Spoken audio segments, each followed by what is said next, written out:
Let me show you how I made these Butterfinger Chocolate Chip Cookies. I'll tell you one thing, these cookies were gone in seconds.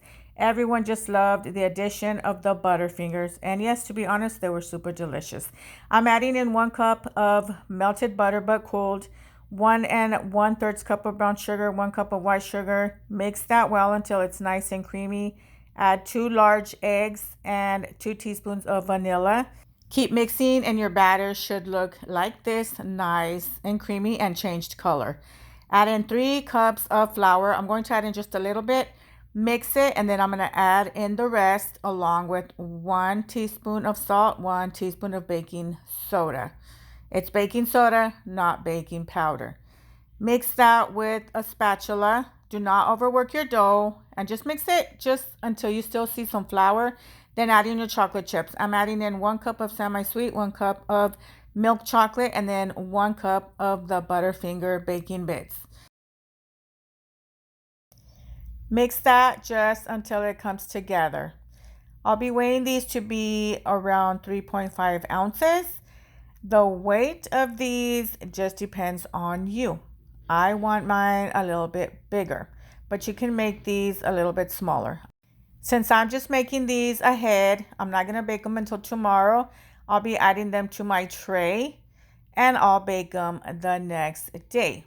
It's always a good idea to prep your dough balls and refrigerate them. These are the Butterfinger mini chocolate bars I'll be adding. The next day has come. I'm adding it to my baking sheet, pressing down just slightly. And then I'm going to bake these at 350 degrees from around 12 to 15 minutes. I just like to use my spatula to go around the cookies so it's just more rounder. I'm adding some baking bits, those Butterfinger ones. And then I did let these cool down for about 10 minutes before I added the chocolate bar. You do need to let it cool down. If not, the chocolate is going to melt.